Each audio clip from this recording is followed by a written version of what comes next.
So, you've just managed to overthrow a 300-year-old dynasty in the middle of a world war. Congratulations! The people are cheering, the future is bright, and your first order of business is, naturally, to abolish the death penalty.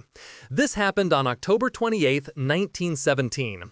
The Bolsheviks, champions of the oppressed, declared state-sanctioned killing a relic of the barbaric Tsarist past. They promised a new era of peace, land, and bread, which sounds lovely on a poster. This enlightened phase of the revolution, where everyone was going to be treated with dignity and revolutionary justice, lasted for a glorious, historically significant period of about 5 minutes. It turns out that building a workers' paradise is a bit more complicated than just kicking out the old management, especially when you discover that a significant portion of the workers aren't terribly interested in your specific brand of paradise.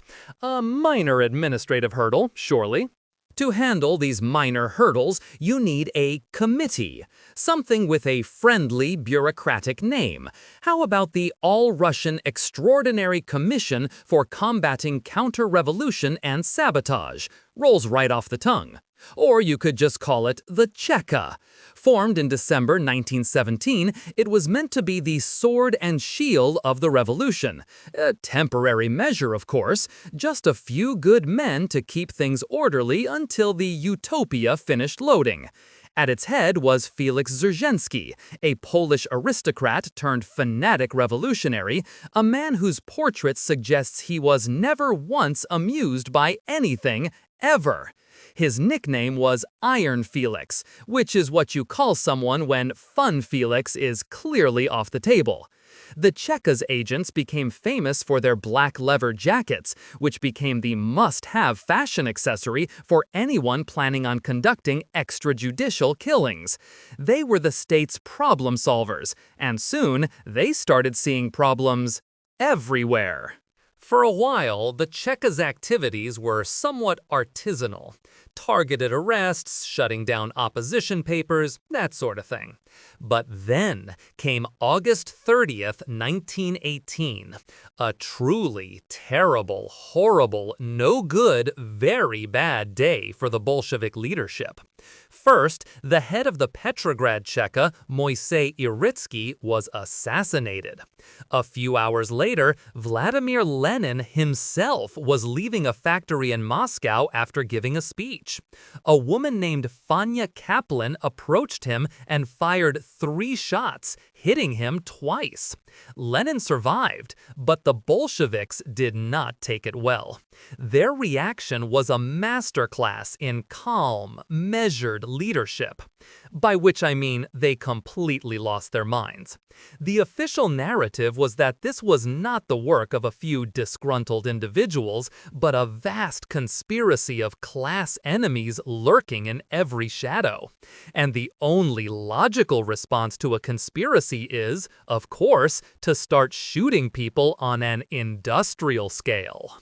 On September 5, 1918, the government issued a decree called On Red Terror. You have to admire the honesty in branding. No euphemisms like the Patriot Act or the Public Safety Initiative, just pure, unadulterated terror, right there in the title. The decree made it an official policy to secure the Soviet Republic from the class enemies by isolating them in concentration camps. Yes, you heard that right. The first major European concentration camp system of the 20th century wasn't an invention of the 1930s. It was right here, in the workers' paradise.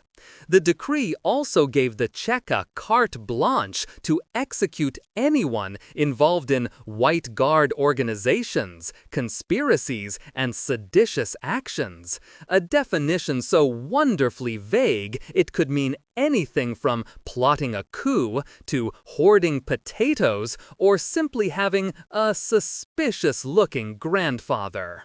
So, how did this work in practice? It was beautifully, horribly efficient. Forget courts, lawyers, and all that tedious due process. Most cases were handled by three-person committees called troikas. These groups could investigate, prosecute, and pass sentence, often in a matter of minutes. The verdict was usually written on the same piece of paper as the accusation. It saved on filing.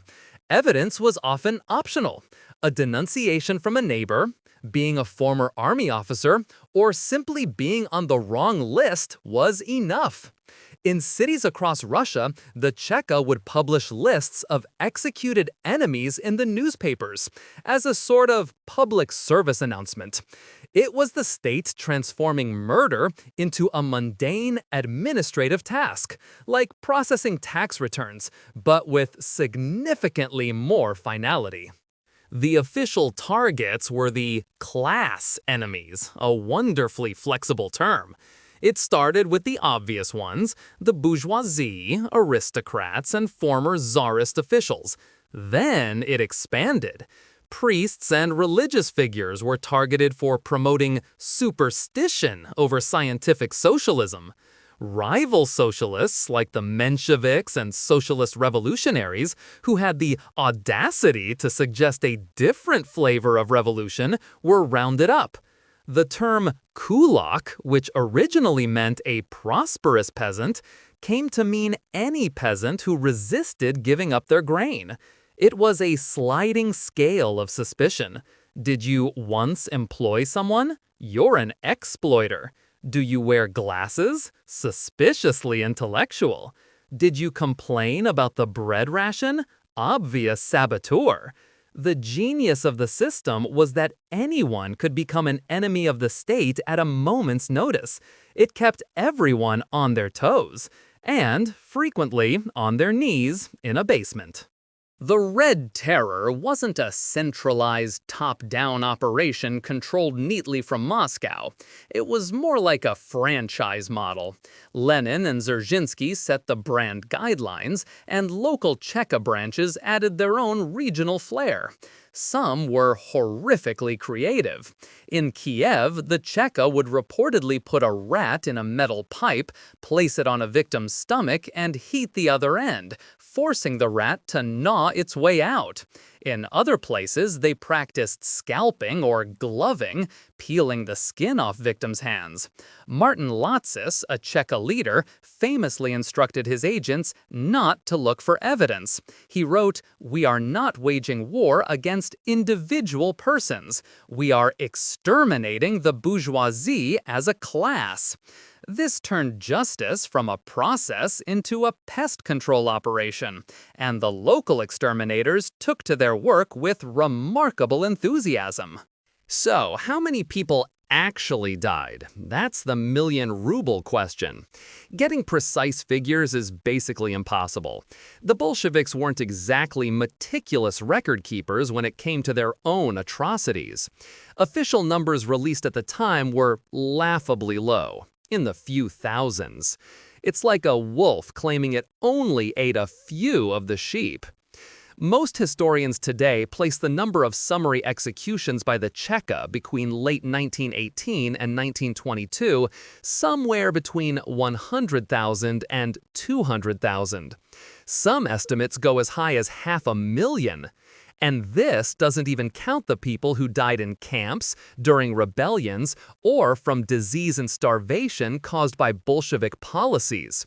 Whatever the exact number, it was a staggering amount of violence. A clear message was being sent. The state had a monopoly on life and death, and it was open for business.